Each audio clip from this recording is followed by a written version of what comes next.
ध्यान नहीं है हमको, बताए थे कि नहीं। तो मोमेंट बराबर होता है मास इंटू वेलोसिटी, पी बराबर एम भी दिमाग में आ रहा था हमको, फिर भी समझ में आ गया ना। मोमेंटम बराबर क्या होती है, मास इंटू वेलोसिटी होती है, बताया हुआ है। कॉपी दिखा दें, नहीं होते हम देखिए बढ़िया से। कॉपी लाते हैं फिजिक्स का, वही कॉपी है ना। हाँ अभी ये चेक कर लेते हैं तुरंत, बताए होंगे तो यहाँ पर लिखा होगा तो पक्का बताए होंगे, छोड़े तो नहीं होंगे, और नहीं होगा तो नहीं बताए होंगे, सीधी सी बात है। पकड़ो यहाँ पेज को, उड़ रहा है। यहाँ क्या लिखल है बताइए सरकार। वही उसी को मोमेंटम कहते हैं, लीनियर मोमेंटम के मोमेंटम कहते हैं, लिखा हुआ है ना 3 नंबर में जाकर देखना। Yes sir. Mass into velocity. तो फिर आवेग भी नीचे हम लिखल है, फोर्स गुना टाइम इंटरवल। बात समझेगा ना। तो वो कल जो हम लोग बात कर रहे थे वो इम्पल्स था, सॉरी मोमेंटम था। और मोमेंटम बराबर होती है मास गुना क्या होती है, वेलोसिटी होती है। ये इसको हम लोग मोमेंटम कहते हैं, है ना। तो ये बात हो गई। तो हाइजेनबर्ग के बारे में थोड़ी सी जानकारी और देते हैं। यहाँ पर देखो हाइजेनबर्ग के बारे में,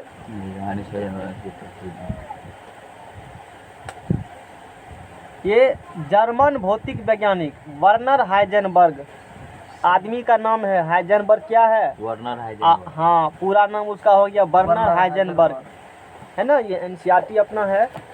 बंद करो फैन को, बंद करो, तुम ठंडा मौसम है, बोलना भी कम पड़ेगा, फैन ऑफ कर देगा तो हाइजेनबर्ग का अनिश्चितता का सिद्धांत, द्रव और विकिरण के दोहरे व्यवहार के फलस्वरूप एक जर्मन भौतिक वैज्ञानिक वर्नर हाइजेनबर्ग ने, कहाँ का वैज्ञानिक था ये, जर्मनी का साइंटिस्ट है, नाम है वर्नर हाइजेनबर्ग। तो उसी के सिद्धांत दिए, तो उसी को वो अपना जो भी है 1927 में अनिश्चितता का सिद्धांत दिया, जिसे हाइजेनबर्ग का अनिश्चितता का सिद्धांत कहा जाता है। उसके अनुसार से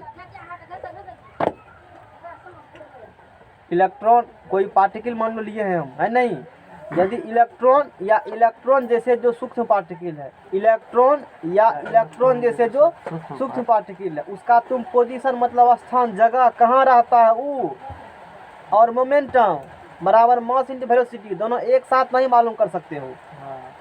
यही पढ़े थे ना। यदि पोजीशन पता कर लोगे तो मोमेंटम अनिश्चित हो जाएगा, चेंज हो जाएगा। और यदि तुम मोमेंटम पता कर लेते हो तो पोजीशन चेंज हो जाएगा। ये थोड़ा टॉपिकेशन हुआ, आज समझेंगे हम लोग को। मान लो फैन रोटेट होती है ऐसे, नहीं इस प्रकार से फैन रोटेट हो रही है, फास्ट रोटेट होगी ना। पोजीशन मतलब अब मान लो यहाँ पे स्थित है, तब ना बोलेंगे कि एगो पंखा है, मान लो इधर ईस्ट की तरफ, डैनी एगो है वेस्ट की तरफ, इसका पोजीशन पता कर लिए, मोमेंटम नहीं चलेगा पता। क्यों मोमेंटम चलेगा पता, जब गतिशील गति बॉडी हो तब मास इंटू वेलोसिटी ना, ये तो रेस्ट में है तो फिर वेलोसिटी जीरो, तो पता कहाँ चला, जीरो हो गया मोमेंटम इसका। मोमेंटम इसका क्या हो जाएगा कंडीशन में, जीरो। मास तो है लेकिन इसमें वेग है, जीरो हो गया, नहीं पता कर सकते मोमेंटम। और गतिशील हो गया, बहुत फास्ट से घूम रहा है घिरनी, पता नहीं चलेगा, पोजीशन नहीं चलेगा पता कि ईस्ट की तरफ है कि वेस्ट की तरफ है, कहाँ है चलेगा पता, लेकिन मोमेंटम पता चलेगा, मास इंटू वेलोसिटी। तो मोमेंटम पता चल जाएगा तो पोजीशन नहीं पता चलेगा, और पोजीशन पता चल जाएगा तो मोमेंटम पता चल नहीं चलेगा। यही बात बताए थे हाइजेनबर्ग साहब। इसी को अनिश्चित है ना, एगो निश्चित नहीं है, एगो फिक्स नहीं है, इसी सिद्धांत को हाइजेनबर्ग का अनिश्चितता का सिद्धांत कहते हैं। समझ में आ गया ना। तो कल मैंने यही डिस्कस किया था, टाइम का अभाव कारण पूरा नहीं बताए थे, ये बात हो गई। और इसे मैथमेटिकल रूप में इस प्रकार से मतलब लिखा जाता है, वो हमको दिमाग में लगाना है, ये चीज़ कैसे आया। अपना साइंटिस्ट दिए थे, लर्न करना डायरेक्ट हम लोग को, वो delta x into delta P, और लिखा हुआ ही था, क्या कॉपी आ रहा है, h/4 पाए, उधर वरन दे रहा है भाई, कहीं कट नहीं डालना है। यही बात पढ़े थे, डेल्टा एक्स अनसर्टेनिटी इन पोजीशन, पोजीशन मतलब स्थान में अनिश्चितता, और डेल पी हो गया अनसर्टेनिटी इन मोमेंटम, संवेग में अनिश्चितता। एच बराबर है प्लांक कांस्टेंट, और मैंने एम बी आर बराबर NF/2 पाई, जब बोर मॉडल डिस्कस किया था तो वहाँ पर एच के बारे में डिस्कस किए थे, नहीं किए थे। बोर साहब का जो लास्ट स्टेप था नहीं, उसमें हमने डिस्कस किया था कि एम बी आर बराबर एन एच बटा क्या होती है 2 पाई होती है। कहाँ गया बोर्ड, रुस रहा है बोर्ड साहब, निकालो उसको पकड़ कर। नहीं बोर्ड साहब आ जाइए, आपका स्वागत है, आ गए बोर्ड साहब। एम बी आर बराबर एन एच बाई 2 पर मैंने डिस्कस किया था, और यहाँ पर एम है मास, ये अपना इक्वेशन है, मास ऑफ इलेक्ट्रॉन, इलेक्ट्रॉन का मास। जो कल जो बनाए थे फिगर, उसमें रोड वैल्यूएशन जो कर रहा था, इलेक्ट्रॉन चक्कर लगा रहा है, उसका मास कितना एम मान लिया, वेलोसिटी ऑफ इलेक्ट्रॉन क्या मान लिया भी मान लिया, आर मान लिया रेडियस ऑफ ऑर्बिट, वो जो वृत्ताकार कक्षा में चक्कर लगा रही है इलेक्ट्रॉन, उसका कुछ त्रिज्या होगा न्यूक्लियस से, वो मैंने आर मान लिया। और एन वाला नंबर ऑफ ऑर्बिट, किस ऑर्बिट में चक्कर लगा रही है, वो नंबर ऑफ ऑर्बिट हो गया। एच हो गया प्लांक्स कांस्टेंट, जो कि इतना होती है 6.625 × 10⁻⁻34 जूल सेकेंड। बात खत्म है। एच कल आ रहा था तो आ रहा, सब क्लियर हो गया कंसेप्ट, अच्छी बात है। कल फार्मूला लिख रहे थे तो कल एक चीज और आ रहा था, वो क्या आ रहा था, पेज है लास्ट वाला पेज लाओ एक बार। वैसे जरूरी नहीं है, एप्सिलॉन आ रहा था, एप्सिलॉन नॉट नहीं आ रहा था ना, नहीं आ रहा था। देखो एप्सिलॉन के बारे में बताएंगे कपिल, समझ में आ गया ना। ऐसे मोर चलाना आएगा ठीक है यार, कोई बात नहीं है। युवा ही है असल में 2015 का है। अरे वो छोड़ो वो सब बात, हम लोग को टॉपिक से मतलब है नहीं। तो हम इप्सिलॉन के बारे में बताना चाहते थे, तो एक्चुअली में इप्सिलॉन के बारे में है ना 10th का 12th का है, तो 12th में बताते हैं, डिस्कस करते हैं। तो यहाँ आ गया तो थोड़ी सी जानकारी दे देते हैं। 12th में जब जाओगे ना तो इप्सिलॉन के बारे में वहाँ पर एक कूलम्स लॉ है, जानकारी देना चाहते हैं, कल नहीं बताए थे इसके बारे में, आज बता देते हैं। ये बहुत लड़ा कूलम्स लॉ, रुको कूलम्स लॉ इधर होगा, सर भी पढ़ेंगे नहीं वो सुहा पढ़ रहा था, मेरे पढ़ने के बाद वो भी पढ़ लेता है। नहीं मान लो कभी कोई पढ़ नहीं पाया। हाँ कभी कोई लॉ पूछ देंगे उससे और नहीं रहेगा पता तो दिक्कत ना हो जाएगा ना, इसीलिए वो कहता है रुको हम पढ़ ही लेते हैं, पूछेगा तो बता देंगे फिर नहीं। तो अब देखो जैसे कल जो हम बात कर रहे थे ना कि रोटेशन जब होती है, आवाज़ भी देता होगा उसमें, हालांकि आने का मतलब है हाँ ऑन ही है सारा चीज़, उसमें दिक्कत नहीं है। एक सेकेंड वो भी अपना देखेगा, अब नहीं झटका मारेगा, तो झटका मारा था इसीलिए पानी गिरा था, पानी गिरने में थोड़ा सा वहाँ प्रॉब्लम है। ठीक है कोई बात नहीं है, 2 मिनट वो भी वेट करेगा, फ्री में मिल रहा है तो अपना चीज़ वेट नहीं कर सकता है। देखो कूलम्स लॉ जो दिए थे ना, थोड़ा सा हिंट देते हैं कूलम्स लॉ के।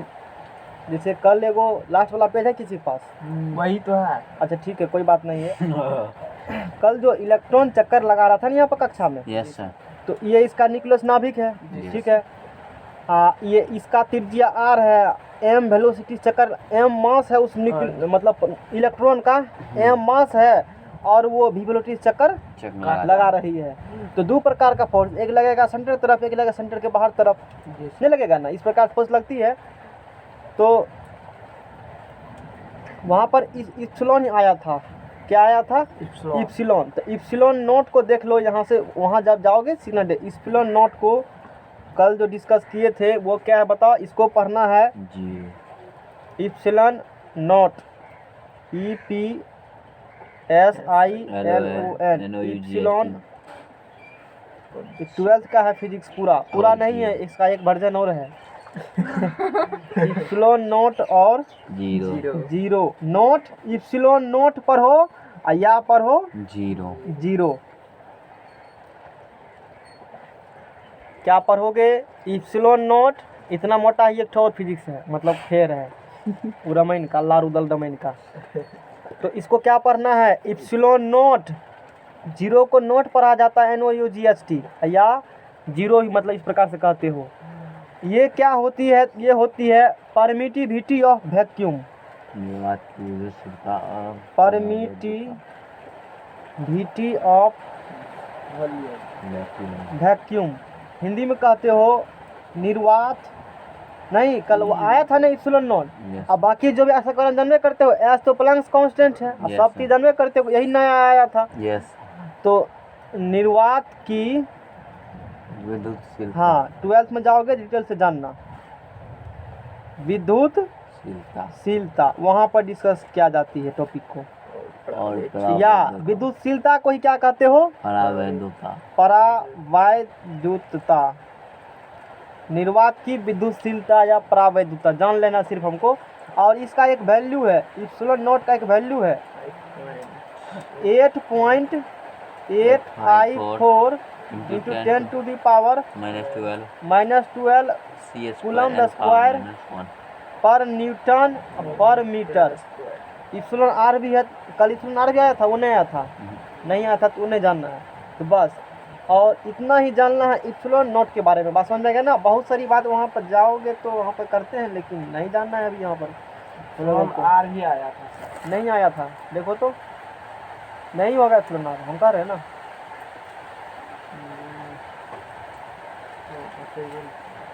यही पे था कल वाला यस इप्सिलॉन नॉट, यानी यहाँ पर आर नहीं है ना, नो सर तो फिर इसको लाओ पर धर देते हैं एक पेड़ को। तो बोलो क्लियर हुआ? तो ये चीज़ से समझ में आ गया होगा। यहाँ जो कल बात किए थे तो पाई तो कांस्टेंट है। Yes, अच्छा इप्सिलॉन नॉट देखिए लिखा है। अब जेड का तो बुझबे करते हो, यस परमाणु संख्या है, एम मास ऑफ इलेक्ट्रॉन है, ई तो इलेक्ट्रॉन बाबा है, N number of orbit, H Planck's constant है। सारा चीज़ हम लोग जान गए। यस और ये जो भी निकला था ना, तो इलेक्ट्रॉन के nth ऑर्बिट का वेलोसिटी है। v से क्या होता है? n लिखल है तो nth ऑर्बिट का, e लिखल है तो एनर्जी होगा nth ऑर्बिट का, नहीं होता इसका मतलब एनर्जी nth ऑर्बिट का। और एक इलेक्ट्रॉन वोल्ट बराबर 1.6 × 10⁻⁻19 कूलम जूल है। हम तो इतना समझ में आ गया सबको, क्या क्या कांस्टेंट है पता चला। यस अच्छी बात है। अब चलो वही कल निकालने का आपसे नहीं बताए थे, बस हो गया, एक ही फैक्टर इसमें देखना है। नहीं, क्या लिखल है? इलेक्ट्रोस्टैटिक्स एंड करंट, मात्र इसमें 2 चैप्टर ही है। इलेक्ट्रोस्टैटिक्स और क्या इसमें है? करंट है। जो तुमको करंट शुरू किया है ना, फ्लूर पेन, वो करंट यहाँ से है। नहीं क्या करोगे? अब देखना एक बेर मेरे यही असर आए से। हाँ, तो यहाँ से शुरू होता है इलेक्ट्रिक करंट, इतना पूरा है करंट। नहीं थ्योरी के साथ है। आई में 10th में 10 पेज हाँ चलो हटाओ, तुम्हारा 10th कहाँ टिकेगा के सामने में? कितना तो सुरक्षा से पन्नी मार मार करके रखते हैं। 7/1/2015 देखो, इसका मतलब 7वां महीना, नहीं 7 7 तारीख, 1 महीना 2015 से 12 शुरू हो गया था। जनवरी शुरू होता है ना, इस बंदी से पहले शुरू नहीं होता वाले ने पढ़े होंगे। सबूत यहाँ दे रहा है तुमको, सबूत साथ में रखते हैं, नहीं हवा में बात हम नहीं करते हैं, मेरे पास एक सबूत है।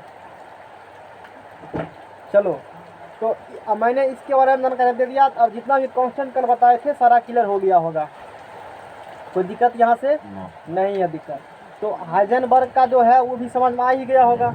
अब आगे चलते हैं, थोड़ी सी जानकारी देते हैं फ्रीक्वेंसी के बारे में, आवृत्ति क्या होती है। वैसे जब ध्वनि पर आएंगे तो वहाँ जानना डिटेल में। अभी थोड़ा सा काम हमको है, इलेक्ट्रॉन डी ब्रोगली इक्वेशन को समझने के लिए तुमको समझना पड़ेगा पहले। तो कुछ फैक्ट सब है वो डिस्कस कर देते हैं।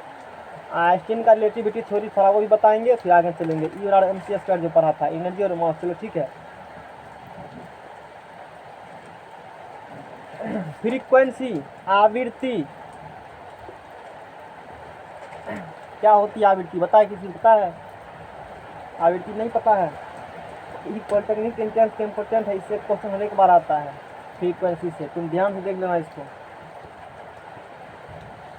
नहीं बात बुझा, वही फिजिक्स है, वही केमिस्ट्री, वही मैथ है, सबका लेवल है। किस एग्जाम में कहाँ से उठाएगा क्वेश्चन, और तब चलेगा पता जब क्वेश्चन में खंगाल देगा तब।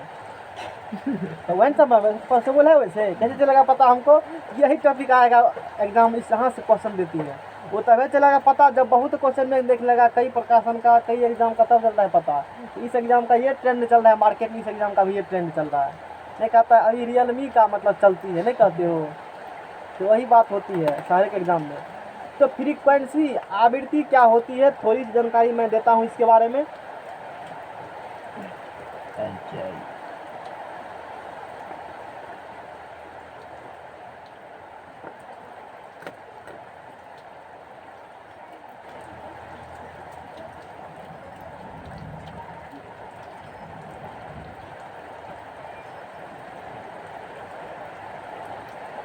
सही लिखे हैं हिंदी में।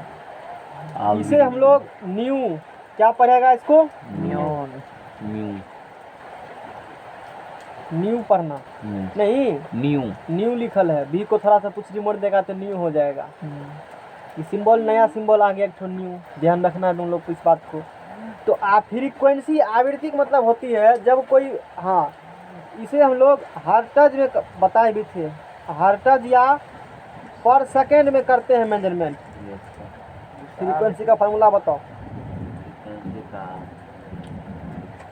कौन बताएगा? 1/t यस सर है ना, IT नहीं था, IT होगा तो दूसरा 1/IT होगा हाँ 1/t कहाँ था, 1/t था। फ्रीक्वेंसी न्यू, फ्रीक्वेंसी बराबर मतलब टाइम था ना जी। यस सर तो एक सेकेंड फ्रीक्वेंसी मतलब होती है कोई वेव, कोई तरंग एक सेकंड में कितना चक्कर मार लेती है, वही उसका क्या होगी, फ्रीक्वेंसी आवृत्ति होगा।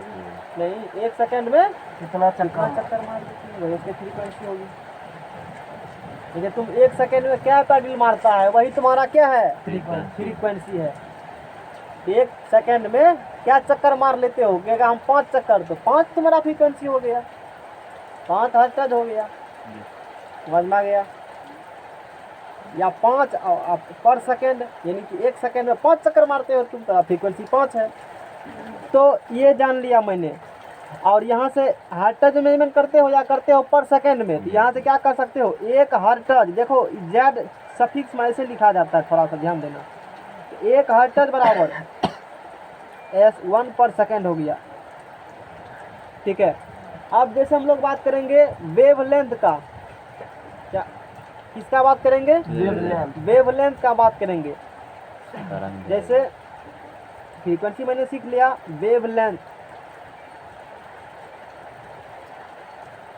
इसको इंडिकेट करते हो इस सिंबल लैम्डा से। वो लैम्डा नहीं, वो लैम्बडा है एक्चुअली में, वो इसीलिए लिखे हैं वहाँ पर हम इसको LAMBDA, लोग उच्चारण में से नहीं करता है। लैम्डा लैम्डा का तो लैम्डा नहीं, लैम्डा है, उसको ऐसे पढ़ना पड़ेगा, BDA होता है। आज पता चल गया ना। कहाँ कहाँ तुम मिस्टिंग करते हो, हमको पता है, वो हम बता देंगे, कहना नहीं पड़ेगा, वो फलना चीज़ हमने आता बताइए। ये चीज़ हो गया। तो इसको हिंदी में कहते हो तरंग धैर्य। फिजिक्स में पढ़ना है चैप्टर ये नहीं, फिजिक्स में डिटेल में चर्चा करेंगे। तरंग धैर्य ध्वनि साउंड चैप्टर ही है, उसी में सब बात बताएंगे, ध्वनि में ही सब सीखना वहाँ पर जाएंगे। तो इसको हम लोग तरंग धैर्य को वेव लेंथ, एक वेव की लेंथ को वेव लेंथ कहते हो। साइकिल का चक्का पैडल मारते हो, ऐसे मान लो है, ये घूर करके अब पूरा यहीं आ गया, ऐसे करके ऐसे मारते हैं चक्का जी। मान लो यहाँ से स्टार्ट हुआ साइकिल चक्का तुम्हारा है, ये ऊपर था, घूर करके फिर यहाँ, फिर यहाँ एक चक्कर हो गया ना पूरा इसका। तो जितना दूरी तय किया ना एक चक्कर मारने में, उसी क्या कहते हैं, वेव। वेव जब चलती है इस प्रकार से वेव चलती है अपना, इस प्रकार से मान लो है ऐसे। देखो यहाँ से लेकर के यहाँ तक का जो शेप है, यही शेप बार बार क्या होती है, दोहराती है। इसीलिए बोलेंगे कि एक साइकिल इसका पूरा हो गया, एक साइकिल क्या हो गया, एक चक्कर पूरा हो गया। तो इसी एक चक्कर की लंबाई को क्या कहते हो, वेवलेंथ कहते हो। या तो यहाँ से तुम ले लो, या तू यहाँ से ले करके इसके बीच में भी ले सकते हो, वो भी वेवलेंथ ही, वो बात बराबर है।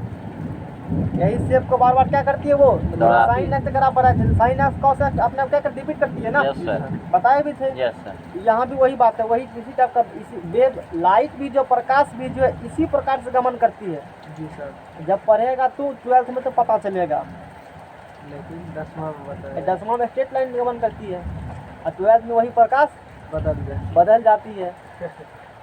इस चीज़ को डिस्कस हम मैट्रिक में किए थे, यहाँ नहीं करेंगे कि ये मेरा सिलेबस का पार्ट नहीं है।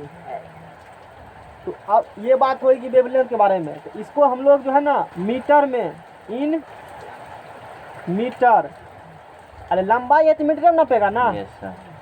या सेंटीमीटर या एनएम नैनोमीटर या एंगस्ट्रम में मेजरमेंट करते हो? Yes. 1 नैनोमीटर और 10 के पावर माइनस 9 मीटर। Yes. सही होता है गलत? सही है। ठीक है, नहीं लिखेंगे तब इसको।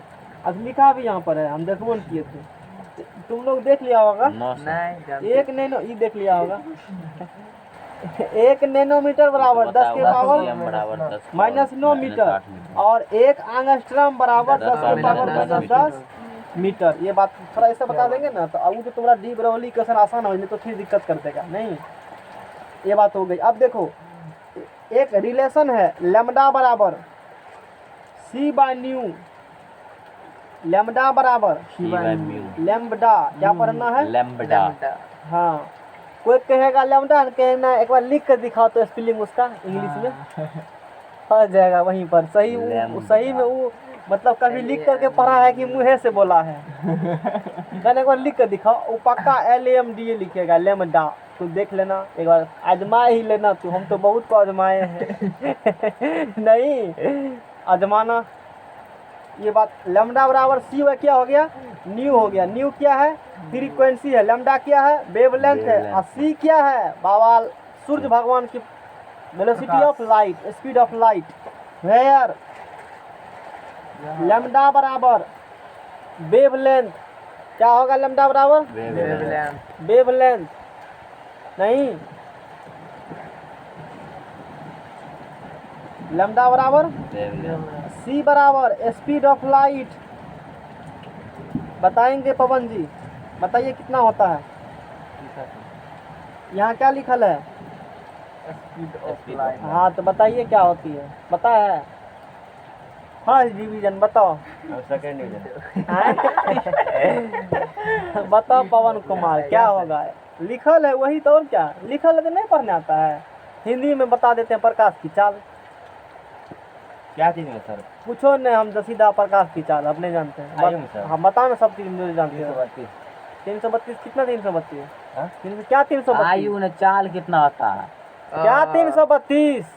वो भी तो कहेगा ना। क्या 300 मीटर? मीटर पर सेकंड। मीटर पर सेकंड, 332 मीटर पर सेकंड। तुम बताओ आयु में निर्वात कौन सी में बोला? आई में? आयु में हवा में सर। हवा में उसको आयु कहा जाता है। वायु। अच्छा वायु कह रहे हो, हमको लगा आयु कहाँ से चला गया। वाह, तू तो प्रकाश के स्पीड इतना कम दिया है कि जिंदगी लग जाएगा धरती से ऊपर से यहाँ आने नहीं लगेगा। किसको याद है? तुमको याद है? 10/8 मीटर सेकंड। निर्वात में सर। वही निर्वात हवा क्यों हुआ? जब तक न कहा जाए क्या समझना है? निर्वात ही समझना है। अदर मीडियम कहना होगा तो बोल देगा, इतना बेवकूफ भी नहीं है। तो ये हो गया 3 × 10 to the power 8। नहीं आयु कह रहा था। हम भी बोले तुम बस क्या बताए चाल बोला। आयु कह रहा था। अरे एयर कहो ना, सब समझेगा। हवा एयर ने बोलो। पवन बोलो अपना तो नाम। 3 × 10 to the power 8 मीटर पर सेकेंड, स्पीड ऑफ लाइट। निर्वात, व्हाट इज निर्वात? I am not understand, you will explain what is निर्वात। हेलो हैं? निर्वात समझा हमको क्या होती है? निर्वात बहुत सुना है अभी तक। निर्वात क्या चक्कर? बता है किसी को? जिसको पता है कह। हवा नहीं होता है। जहाँ हवा नहीं होता है, ठीक है, हीलियम गैस दे देंगे वहाँ पर। हवे तो बोला नहीं होगा ना, अदर गैस तो हो सकता है। हम बरेलियम दे देंगे। हम मेरे लिए हम वहाँ पर नाइट्रोजन गैस दे देंगे। अब बोलो, हैं हाइड्रोजन गैस दे देंगे। तुमको हवे ना चाहिए, अदर गैस तो दे सकते हैं। अब बोलो, हैं कुछ कहना है? नहीं। चंद्रमा पर क्या है? कुछ भी नहीं है, कोई भी गैस पार्टिकल नहीं है। जैसे साउंड में पढ़ाएंगे ध्वनि में, जैसे हम बोल रहे हैं ना कि हमसे तुम्हारे तक आवाज़ इसलिए पहुंच रहा है कि जहां हम बोल रहे हैं, जहां मेरा मुंह है, यहाँ का जो क्या है पार्टिकल सब यहाँ गूंज रहा है ना, बहुत सारा पार्टिकल एयर में है। बोले तो एनर्जी हम दे रहे हैं, पार्टिकल को एनर्जी गया, वो वाइब्रेट किया, वाइब्रेट होने के बाद टकराया, वो दूसरे की एनर्जी दिया, तीसरे को दिया, ऐसे कर करके आगे पीछे कर करके तुम्हारे कान तक पहुंचा, इसलिए तुमको सुनाई देता है। यानी कि साउंड यहाँ ले जाने वाला कोई माध्यम है हमारी आवाज़ को, फ्रीक्वेंसी को नहीं, आवाज़ को ले जाने वाला कोई है। लेकिन जब बात करेंगे हम लोग कहाँ पर, चंद्रमा पर, तो वहाँ एयर जो कहते हो कोई गैस पार्टिकल इस प्रकार का एटमॉस्फेयर है ही नहीं, सीधा बोल देंगे क्या नहीं है, एटमॉस्फेयर, बात खत्म है। वहाँ तो आवाज नहीं एटमॉस्फेयर, जाता, एटमॉस्फेयर जब बोल दिए हो तो उसमें तो सब गैस मिला हुआ होगा, हाइड्रोजन बोलो अलग अलग सब गैस होती है, उसमें नहीं होती है ना, एक बात का 100 बात वहाँ से आवाज नहीं सुनता, बगल में नहीं देगा सुना, बगल में भी कान में कहेगा तैयो सुनाई देगा। आप बुझा बात को। वहाँ इशारा से काम किया जाता है। वहाँ पर जो भी गए थे ना, जो भी साइंटिस्ट वहाँ पर गए थे, कहाँ गए थे? चंद्रमा पर कोई नहीं गया अभी तक। जी सर। वो तो अमेरिका कब का चला गया, फिर बहुत सारा नील आर्मस्ट्रांग गए और बहुत सारा व्यक्ति, एगो नहीं 10-12 बार, ठीक है वो सब जीके की बात है, हम लोग साइंस की बात कर लेते हैं। तो वैसी बात होती है। तो जब निर्वात के वैक्यूम की बात करेंगे, मतलब वहाँ कोई भी पार्टिकल अवेलेबल नहीं है, कोई भी एयर पार्टिकल, कोई भी गैस पार्टिकल, एटमॉस्फेयर वहाँ है ही नहीं। तो साउंड वहाँ पर तुमको कोई डिस्टर्बेंस, लाइट जब ट्रेवल करेगी तो उसके मार्ग में, उसके पाथ में कोई डिस्टर्बिंग एलिमेंट नहीं है, इसलिए वो फ्री होकर के गमन करेगी लाइट। बात बुझा। और वहीं का जो है 3 × 10⁸ मीटर पर सेकेंड है। लेकिन बड़ा खराब चीज़ है, ऐसा कुछ हकीकत में जल्दी पॉसिबल है नहीं, कुछ न कुछ तो रहबे करेगा। लेकिन हम लोग बोलचाल भाषा में एयर को ही क्या मान लेते हैं, निर्वात। ये बात भी कह दिए, निर्वात एक्टर मतलब समझ में आ गया ना। बोलचाल भाषा में एयर को क्या मान लेते हो, निर्वात। अब समझ में आ गया ना, ये बात इसमें है। वो खाली जहाँ कुछ नहीं होगा दूर से भाग देंगे तो सम संख्या, वो वाला गप यहाँ पर नहीं करेंगे। क्या इतना क्लियर हुआ तुम लोग को? अच्छा, जहाँ पर न्यू जो है यहाँ पर, ये क्या है, हर्ट्ज फ्रीक्वेंसी है, QUENCY आवृत्ति है। चलो नेक्स्ट पेज लो।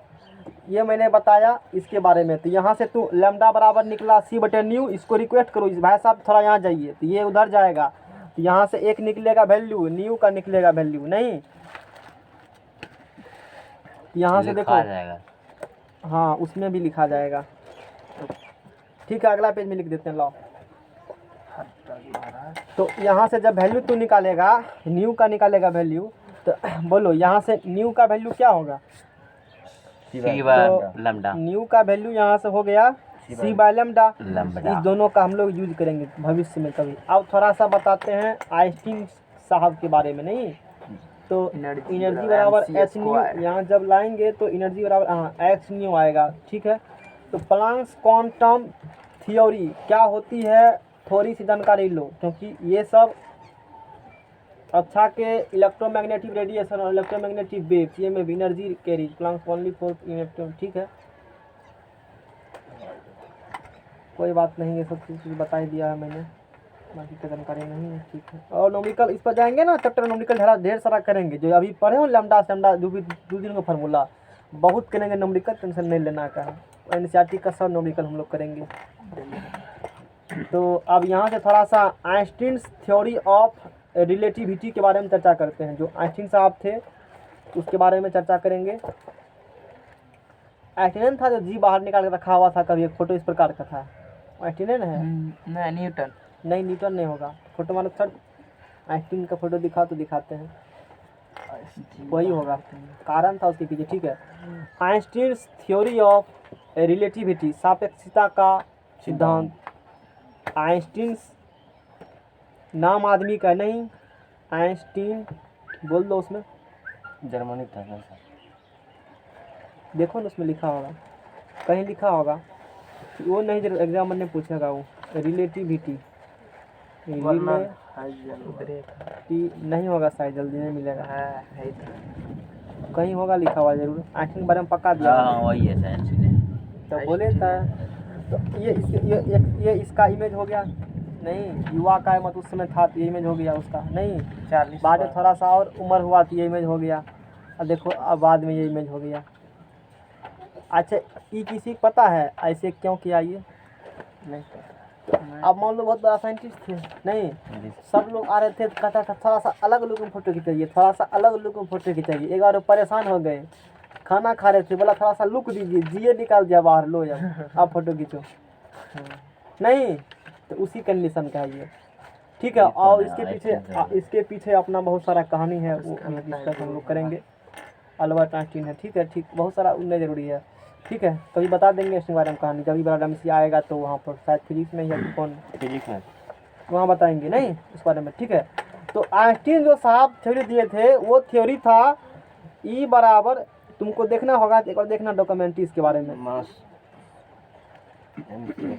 जो भी साइंटिस्ट है ना उसके नाम पर डॉक्यूमेंट्री बनता है, मतलब बुझते हो क्या होता है डॉक्यूमेंट्री?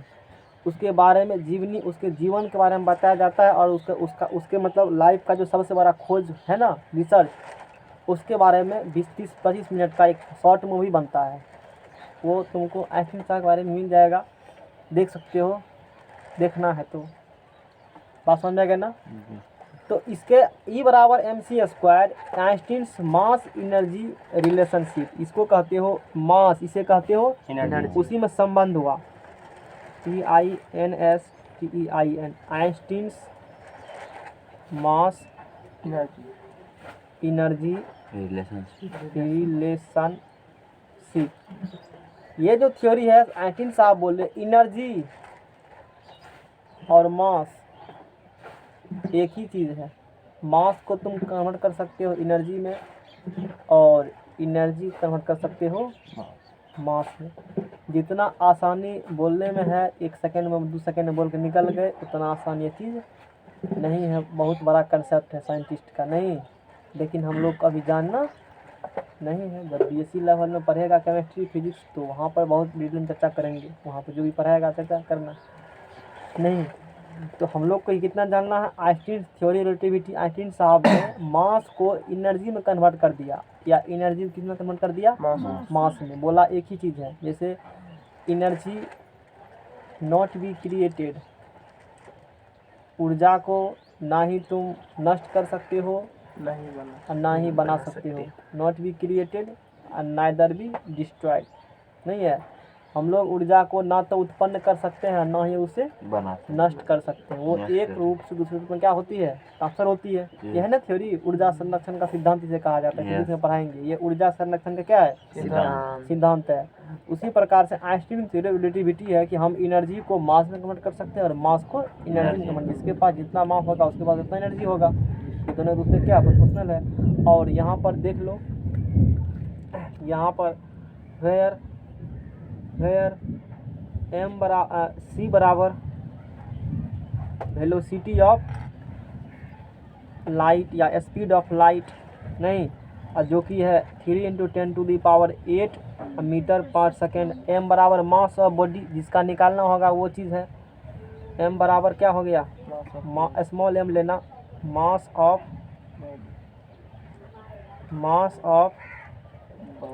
बॉडी। E बराबर है energy passed by the body of mass,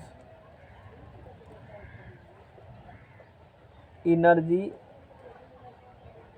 passed by the body of mass. E बराबर एनर्जी है, उस बॉडी ऑफ मास से एनर्जी, कितना एनर्जी पास करता है, कितना एनर्जी उसके पास, वही एनर्जी है। और उस बॉडी का मास है।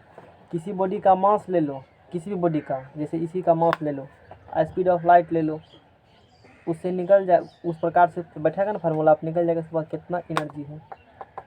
यही है आइंस्टीन थ्योरी ऑफ रिलेटिविटी। हम लोग को जानना है फार्मूला E बराबर mc² है, जिसे Einstein mass relationship, Einstein mass energy relationship कहते हैं। C बराबर ये, M बराबर ये और ये। आगे चलो, अब हम लोग क्या पढ़ेंगे इसमें, ये इसलिए बताए कि कुछ कंसेप्ट्स हैं, उसको जानने के लिए हम लोग, जैसे डी ब्रोगली इक्वेशन को समझने के लिए ये थोड़ा सा हिंट दिए हम। एक वेवलेंथ के बारे में बताया, एक बता प्लैंक्स कांस्टेंट्स के बारे में जानते हैं पहले से, एक इसके बारे में बताया। अब वो चीज़ पढ़ेंगे जो तुम्हारे सिलेबस का है केमिस्ट्री का। डी ब्रोगली इक्वेशन हमको ये जानना था और उसमें ये सब चीज़ का यूज होता है, इसीलिए बता दिया। डी ब्रोगली इक्वेशन निकालो, इसमें कहाँ है देखो, डी ब्रोगली इक्वेशन, कुछ जानकारी दे देते हैं साइंटिस्ट के बारे में। डी ब्रोगली इक्वेशन हिंदी में बोलेंगे डी ब्रोगली समीकरण, या इसको ये कह सकते हो ड्यूल नेचर ऑफ इलेक्ट्रॉन। उधर का सटका के निकालो, dual nature of electron, dual nature of ये ऊपर तुम इलेक्ट्रॉन, इलेक्ट्रॉन का दोहरी आचरण, द्वैत आचरण, लुई दे ब्रोगली वही है। भगा तो भाग लिया। इलेक्ट्रॉन का द्वैत, थोड़ी सी जानकारी होती है साइंटिस्ट के बारे में, अच्छी होती है समझने में। कहाँ है लिखा हुआ? लुई दे ब्रोगली। इसका पूरा नाम क्या हो गया? लुई दे ब्रोगली। नहीं तो 1892 से 1987 इसका जीवन काल है। इतना में जन्म हुआ, इतना में सोचो 1892 से 95 साल 1987, कितना साल जो भी अपना है। तो फ्रांसीसी वैज्ञानिक थे। कहाँ के वैज्ञानिक थे? फ्रांस के वैज्ञानिक थे। लुई दे ब्रोगली ने सन 1910 के शुरू में स्नातक स्तर पर इतिहास पढ़ा। देखो पढ़ा क्या ये बेचारा? इतिहास पढ़ा। आता है बुर्बा को इतिहास बोला। स्नातक क्या लिखा? स्नातक स्तर पर, मतलब ऑनर्स में इतिहास पढ़ा वो। प्रथम विश्व युद्ध के दौरान रेडियो प्रसारण के लिए उनकी नियुक्ति हुई। फर्स्ट वर्ल्ड वार हो रहा था ना उस समय। तो कब हुआ था फर्स्ट वर्ल्ड वार? हमको भी याद नहीं, 1912-13 ऐसे कुछ 7 ऐसे कुछ ईस्वी समथिंग है, जो भी है ना। कथी सर? फर्स्ट वर्ल्ड वार कब हुआ था? 20 युद्ध हाँ 14 में हुआ था। अच्छा 13-14 कुछ ध्यान वही पता जाता था, ऐसे कुछ हुआ था। तो उस समय में रेडियो प्रसारण, मतलब आदमी को रेडियो पर न्यूज़ देने के लिए, ये हो रहा है वो हो रहा है, यहाँ बम गिरा दिया, आप ये करिए वो करिए। अभी नहीं रेडियो से आता है, अभी रेडियो आता तो आदमी ही बोलता है ना वो। तो उसी में इसका वहाँ पर पोस्टिंग हुआ, ज्वाइनिंग हुआ। उसके बाद विज्ञान के प्रति उनकी रुचि जागृत हो गई। वहाँ से सन 1924 में उन्होंने पेरिस विश्वविद्यालय से, जो कि फ्रांस का ही है, राजधानी वहीं पर है, फ्रांस में ही है, राजधानी है, वहाँ से क्या किया 1924 में? बीएससी की उपाधि प्राप्त की, डिग्री है नहीं। और सन 1932 में अपनी अवकाश प्राप्ति से, मतलब अवकाश ले लिया नहीं, 1962 तक वे पेरिस विश्वविद्यालय में आचार्य रहे। सोचो उसी का क्या बन गया? प्रिंसिपल बन गया। सन 1929 में उन्हें भौतिक में नोबेल पुरस्कार प्रदान करके सम्मानित किया गया। ये इसका जानकारी में है। तो अब द्रव का द्वैत व्यवहार, द्रव का दोहरा व्यवहार नहीं करते हुए ये आदमी अपना रंग बदलता है। दो व्यवहार है, एगो पर्दे के पीछे कुछ और, एगो पर्दा के सामने कुछ और। नहीं कहते हो ना, जैसे रियल लाइफ का जो हीरो है वो पर्दा पाता है तो लगता है कि सब चीज़ भगवान यही है, एक मुक्का से सब चीज़ उड़ा देता है। लेकिन हकीकत में कुछ और ही है, उसे वही है, पर्दा पर कुछ और, पर्दे के पीछे वही है द्रव का। द्रव्य मतलब पता होगा, जब डुगू जी बोले थे पढ़ने के लिए तो पता होगा तुमको इसके बारे में, भली भांति परिचित होगा। देखा था डुगू जी बोले थे ये हो गया पदार्थ सब्सटेंस, इसमें ठोस द्रव गैस दोनों आएगा। वो द्रव दूसरा है, ये द्रव दूसरा है, तू जानना पड़ेगा। देखा था डिस नहीं सजाओ, इससे कह रहा है कुछ रीजन से ही कहते हैं, बेसिक चीज तुम नहीं पढ़ पाए हो इसीलिए वहाँ से तुम पढ़ो। तो फ्रांसीसी वैज्ञानिक दी ब्रोगली ने सन 1924 में प्रतिपादित किया कि विकिरण की तरह द्रव का भी द्वैत, जैसे यहाँ पर हो, यहाँ पर है। अब इस बारे में हम बताएंगे। हटाओ इस पेज को, हटाओ, सुनो यहाँ सब बात लिखा हुआ है यहाँ पर कि ये डी ब्रोगली समीकरण क्या होती है, या इलेक्ट्रॉन का द्वैत आचरण, इलेक्ट्रॉन का दोहरा आचरण। डूबो अभी तक तुमने पढ़ा है कि इलेक्ट्रॉन पार्टिकल नेचर का होता है, लेकिन अब पढ़ेंगे कि इलेक्ट्रॉन वेव नेचर का भी होता है, तरंग नेचर का। बात बुझा ना? बोर के मॉडल के अनुसार इलेक्ट्रॉन कैसा होता है? पार्टिकल नेचर का। बोर के अनुसार, बोर मॉडल जो पढ़ा इसके अनुसार इलेक्ट्रॉन जो है वो किस नेचर का है? नहीं पढ़ा था? बोर साहब ने बोले थे इलेक्ट्रॉन एक सूक्ष्मतम कण है। बोर साहब के बारे में वही डिस्कस किए थे। तो ये बोर साहब बोले हैं कि बोर मॉडल के अनुसार इलेक्ट्रॉन बहुत सूक्ष्म पार्टिकल होती है, नहीं नेचर का होता। इस बात का समर्थन आइंस्टीन ने भी किया। बोला ठीक है आप तो सही कह रहे हैं कि इलेक्ट्रॉन सही में पार्टिकल नेचर का ही है। बोर साहब का समर्थन किए, एक वोट मिल गया, अच्छी बात है। अब प्लैंक साहब बीच में टपक गए। प्लैंक के अनुसार इलेक्ट्रॉन वेव नेचर का होता है। प्लैंक साहब क्या बोले? इलेक्ट्रॉन वेव नेचर का होता है। प्लैंक बोले कि इलेक्ट्रॉन जो है वेव नेचर वेव नेचर का होगा।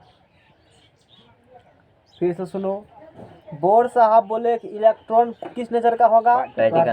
पार्टिकल नेचर का, कण होगा, बहुत छोटा सा कण होगा। इस बात का समर्थन आइंस्टीन ने भी किया। लेकिन प्लैंक साहब कहते हैं कि इलेक्ट्रॉन वेव नेचर का है। अब बात फंस गया। एगो कह रहा है कि इलेक्ट्रॉन पार्टिकल नेचर का है, एगो कह रहा है कि वेव नेचर का। अब क्या करेंगे? तो बीच में एगो आ गया अगवा, नहीं कहते हो? वो डी ब्रोगली साहब बोले नेचर का होता है 1924 में, है ना लिखा हुआ? 1924 में लुई दे ब्रोगली लुई दे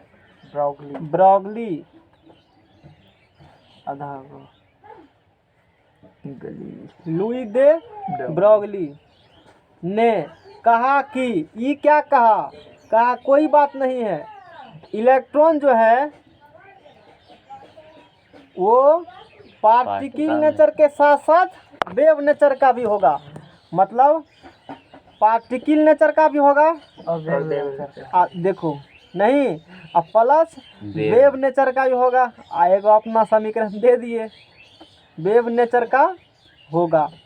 उसी में दोनों को फेंक दे। कहा तुम दोनों लड़ रहे हो ना, कोई बात नहीं है, हम दोनों को मिला देते हैं।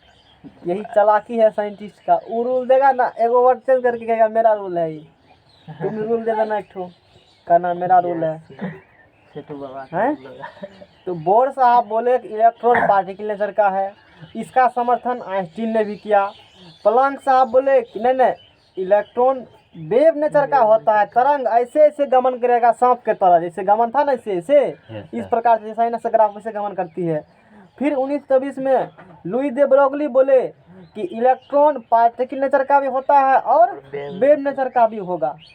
और इसको एक इक्वेशन के सहायता से हम लोग देखेंगे। तो अब देखो, आइंस्टीन के अनुसार उसी का इक्वेशन लिया कौन? डी ब्रोगली साहब। तो इलेक्ट्रॉन का हो गया दो गो आचरण, एगो हो गया पार्टिकल, एगो हो गया वेव। इसीलिए लिखल है कि इलेक्ट्रॉन का द्वैत आचरण। इससे एक समीकरण निकालेंगे, उसी को बोलेंगे डी ब्रोगली का समीकरण। क्या समझ में आ रहा है इतना बात? अच्छी बात है। तो आइंस्टीन के अनुसार नहीं, अरे आइंस्टीन नहीं, बड़ा खतरनाक आदमी है। ENSTEIN, आइंस्टीन होता है लिखा हुआ, ऐसे लिखा था इंग्लिश में नहीं। हाँ, इसके अनुसार से ये साहब कहे थे कि E बराबर क्या होगा बोलो? mc² होगा। Energy equal to mass into c², platform number 1। और E बराबर h न्यू। प्लैंक के अनुसार, प्लैंक साहब बोले थे, प्लैंक के अनुसार E एनर्जी बराबर क्या होता है? h new. समीकरण नंबर 2। समीकरण 1 और 2 से पेज बढ़ाइए, नेक्स्ट पेज। समीकरण 1 और कहाँ से? 2 से। समीकरण 1 एंड 2 से। LHS बराबर तो RHS बराबर। कोई तकलीफ? अरे LHS बराबर तो RHS बराबर। हंसी लग रहा है। तो mc² बराबर क्या होगा? h new. mc² बराबर क्या निकल गया? h new. कोई बात नहीं है। हो गया तो कौन भारी गप हो गया? नहीं हो गया, अब होगा। तू पढ़ा है न्यू बराबर क्या पढ़ा है? लैम्डा। चूंकि न्यू बराबर हम पढ़े हैं c/λ, इसीलिए mc² बराबर h इंटू c/λ रख दिया है मैंने। जाने वाले को रोक सकते हो? रोक कर दिखाओ। क्या बचा? mc बराबर क्या बचा? h/λ। m क्या है बोलो? मास है। m क्या है? मास है नहीं, m है मास। c क्या है? Speed of light. वेलोसिटी है, क्या है? वेलोसिटी। अरे वही ना है, Yes, sir, मीटर इतना पर बराबर एच बटे लैम्डा है। यस आ एगो फर्स्ट वाला पेज लो, बहुत चालू हो तू तो नहीं, सब चीज पढ़ लेता है पहले, नहीं हो चालू है। अब देखो, तू यहाँ पर बोला था मोमेंटम बराबर क्या बोला था, मास इनटू वेलोसिटी। और यहाँ पर तो वही लिखल है, यहाँ पर की दूसरा बात हम कह रहे हैं, यहाँ पर क्या बोल रहे हैं, मास इनटू। वेलोसिटी। तो इसको क्या लिखोगे, पी बराबर मोमेंटम मोमेंटम पी, कोई तकलीफ, नो एच बाय लैम्डा। आजकल इसलिए सब डाटा हम बताए, कोई तकलीफ नहीं हुआ, पहले कष्ट हरण कर लिए, बीमारी से पहले दवाई कर दिए, ये सिर्फ यही ठो होता है। ऐसे नहीं करना, बुखार लगेगा तो पहले टेबलेट खा लेना, कहना हमको लगेगा कभी तो हम टेबलेट पहले खा के बैठे हैं, वो रिएक्शन कर दे, मतलब क्या होगा, वो उल्टा इफेक्ट डालेगा तुम्हारे शरीर पर। इसी क्षेत्र में है, वो सिर्फ मेरे क्षेत्र में ही है। नहीं, अब बोलो, यहाँ से P बराबर क्या हो गया, H by lambda. H lambda. P क्या है, मोमेंटम, H क्या है, प्लैंक्स कांस्टेंट, L क्या है, वेवलेंथ नहीं है, अरे वेवलेंथ है ना, लैम्डा वेवलेंथ है, P मोमेंटम है, H प्लैंक्स कांस्टेंट है। इसको मान लो समीकरण नंबर 3 का दो। अब देखो प्लेटफार्म 3, यही इक्वेशन है ना, इसी को डी ब्रोगली इक्वेशन कहते हैं। डी ब्रोगली साहब ने यही इक्वेशन मतलब यूज किए।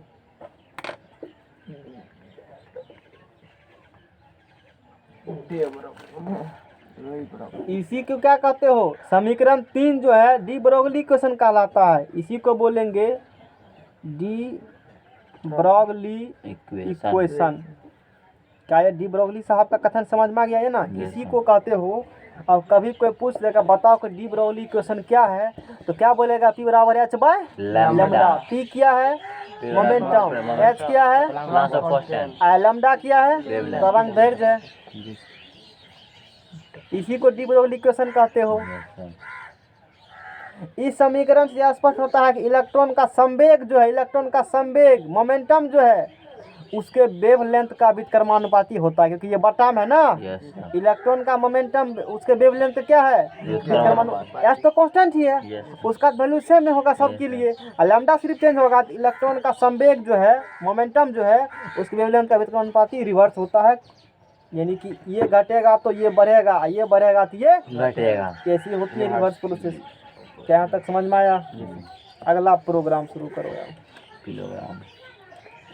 अब समरफील्ड का परमाणु मॉडल पढ़ेंगे हम लोग। समरफील्ड का कितना का परमाणु, यानी कि अब हम लोग ये जान गए हैं एक बात और, बचकाना हरकत खत्म कि इलेक्ट्रॉन सिर्फ पार्टिकल नेचर का ही होता है, इलेक्ट्रॉन वेव नेचर का भी होता है। और डी ब्रोगली साहब ने बताया थी चीज बात को, लुई दे ब्रोगली नहीं है। कोई कहेगा इलेक्ट्रॉन पार्टिकल नेचर का है, कहना कौन बोले थे, तो बोर मॉडल के अनुसार से।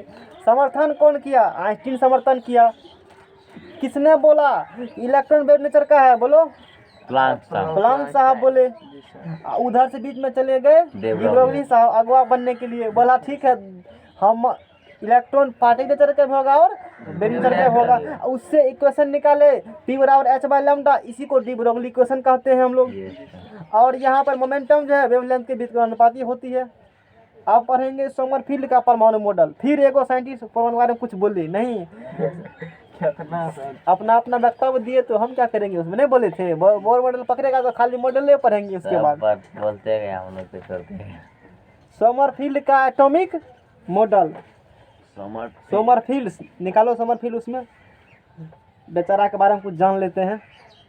इसीलिए एनसीईआरटी किताब खरीदाया था तुमको हम, नहीं इसमें एकदम उस प्रकार से लिखल है, कोई दिक्कत नहीं है। सोमरफील्ड एटॉमिक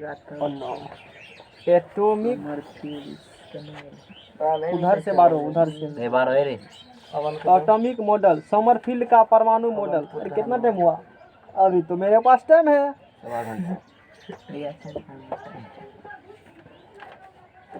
सोमरफील्ड का क्या हुआ, इधर लो किताब हमको, तुमको क्या मिलेगा किताब पर, डेरा पर जाकर तो पढ़ते नहीं हो, उधर तुम दिल्ली घूम रहा है। डेरा पर रहेगा तब ना मिलेगा है। ये रहा समरफील्ड। समरफील्ड को खोल रहे हो, कोई बात नहीं, हम कुछ और ही इसके बारे में जानना चाहते हैं। नील बोर के बारे में पढ़ना होगा तो यहाँ से पढ़ लेना। कोणीय संवेग पढ़ना होगा, देखो किताब खरीदते हो ना तो कुछ कुछ साइंस के बारे में जानना होगा, जान सकते हो। कोणीय संवेग के बारे में यहाँ दिया है ना, फिजिक्स में से बताया था मैंने इस चीज़ को। नील बोर के बारे में, नील बोर साइंटिस्ट पढ़े हो ना, इसके बारे में यहाँ दिया है। अभी तू पढ़ रहे हो किसके बारे में? समरफील्ड के बारे में। हाइजेनबर्ग पढ़ा, ये पढ़ा, Bohr model Werner Heisenberg, Sommerfeld का, ठीक है, अनिश्चितता का, वर्नर हाइजेनबर्ग, ये तो पढ़ लिए ना भी। Yes sir. मैंने बताया था हाइजेनबर्ग के बारे में ना। Yes, sir. अच्छा, ये तो बता दिए। इसके बाद हाइजेनबर्ग का तो ठीक है। समरफील्ड का परमाणु मॉडल इधर होना चाहिए। और बाउ प्रिंसिपल कहीं नहीं दिया है क्या? ठीक है, कोई बात नहीं है, उसकी जानकारी भी नहीं है। सुन लो, समरफील्ड का परमाणु मॉडल के बारे में सुनो। समरफील्ड के परमाणु मॉडल के बारे में, कलम गिर गया, उधर स्लाइड बार दिखाई नहीं देगा। हाँ, समरफील्ड ने बोर के परमाणु मॉडल में आंशिक सुधार किया। देखो मैंने बताया था अभी जितना भी केमिस्ट्री हो रही है सबको बोर मॉडल के अनुसार हम लोग बात करते हैं, नहीं है वो स्टैंडर्ड मॉडल है, लेकिन थोड़ी सी सुधार किया किसने उसमें? समरफील्ड साहब ने। जो बोर मॉडल है उसमें आंशिक सुधार करते हुए एक मॉडल दिया।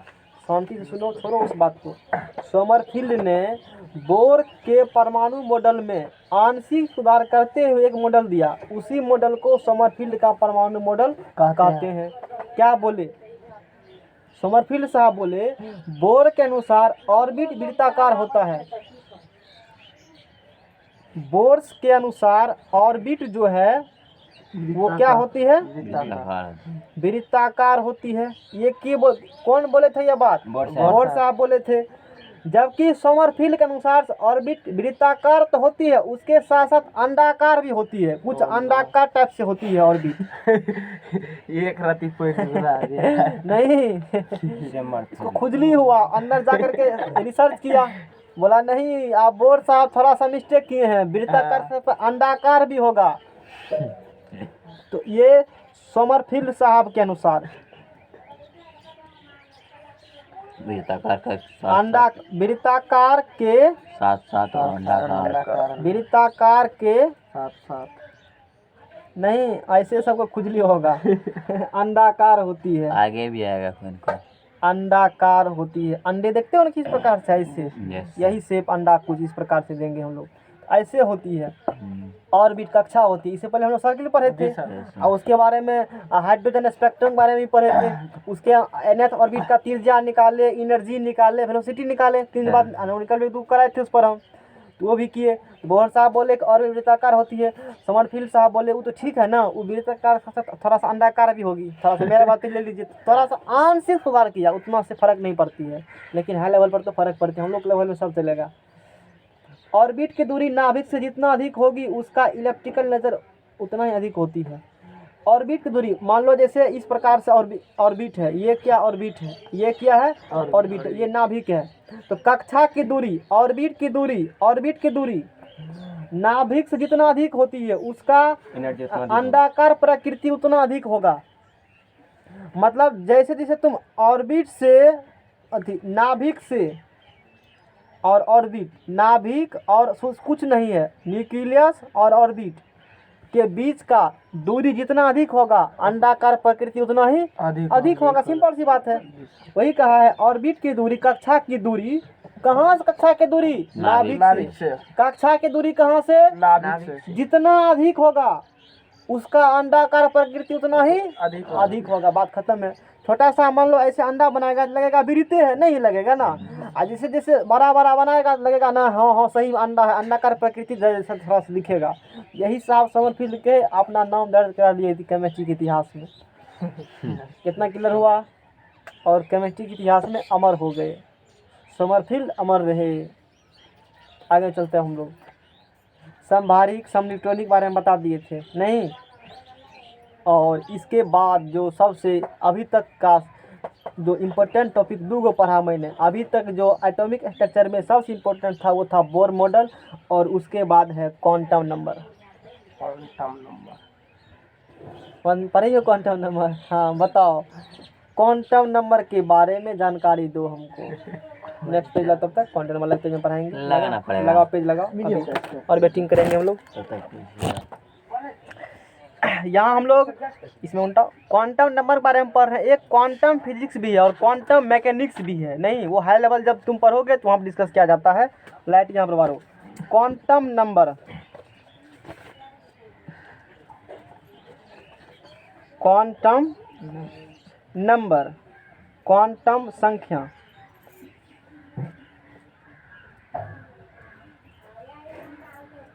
जैसे मैंने इलेक्ट्रॉन के बारे में बहुत मोस्ट अप्रोप्रिएट जानकारी प्राप्त किए थे अभी तक बोर्ड के अनुसार से। कक्षा पढ़ा, उपकक्षा पढ़ा और क्या पढ़ा,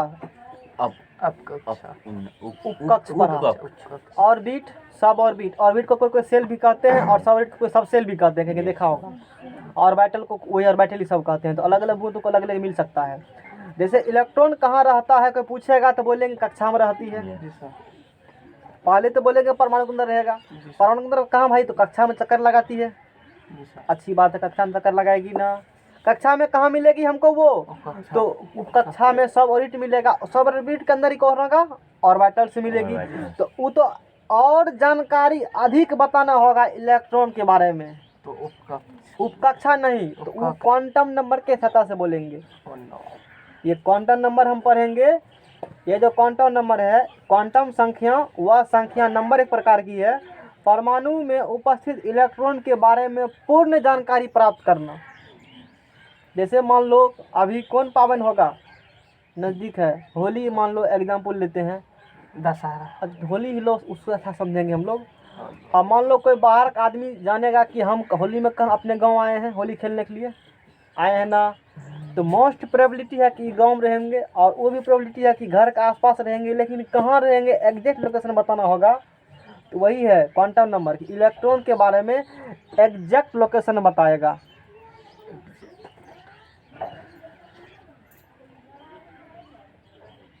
उल्टा फिर लिख दिए हम। एग्जैक्ट लोकेशन इलेक्ट्रॉन के बारे में क्या करेगा, एग्जैक्ट लोकेशन बताएगा कि इलेक्ट्रॉन इस जगह पर। जैसे गूगल से देखते हैं लोकेशन, उसी प्रकार से बताएगा क्वांटम नंबर इलेक्ट्रॉन लोकेशन, कि वो जो इलेक्ट्रॉन है वो रहेगा कहाँ, वो ऑर्बिटल्स में कहाँ होते हैं। इसी चीज़ के बारे में जानकारी हम लोग करेंगे, तो उसी को कहते हैं क्वांटम नंबर। तो क्वांटम संख्या वह संख्या है जो परमाणु में उपस्थित, एटम में उपस्थित इलेक्ट्रॉन के बारे में पूर्ण जानकारी प्राप्त करेंगे। और ये जो जानकारी हम लोग प्राप्त करेंगे, 4 प्रकार के क्वांटम नंबर है और चारों की हेल्प से इलेक्ट्रॉन के बारे में संपूर्ण जानकारी हम लोग प्राप्त करेंगे। उसमें पहला है प्रिंसिपल क्वांटम नंबर, या क्वांटम संख्या का टाइप भी कह सकते हो, है ना। प्रिंसिपल क्वांटम फिजिक्स भी है, तो वहाँ भी इस चीज़ का चर्चा वहाँ जिक्र किया जाता है। क्वांटम मैकेनिक्स भी है। प्रिंसिपल क्वांटम नंबर सेकेंड्स में है। अब देखो हाल पढ़ते हैं जाते हैं साथ साथ। प्रिंसिपल है, एजीमुथल क्वांटम नंबर है, मैग्नेटिक क्वांटम नंबर है, स्पिन क्वांटम नंबर है। पढ़ लेते हैं पहले प्रिंसिपल क्वांटम नंबर बारे में, बात समझ में है ना। प्रधान क्वांटम संख्या, प्रधान क्वांटम संख्या 4 को क्वांटम संख्या है और चारों की हेल्प से हम लोग जानकारी प्राप्त करेंगे इलेक्ट्रॉन के बारे में। इलेक्ट्रॉन का लोकेशन कहाँ पर है, चारों पढ़ने के बाद ही। तो पहला आती है प्रिंसिपल क्वांटम नंबर। इसे सूचित किया जाता है स्मॉल एन से। किससे करोगे सूचित, स्मॉल एन से।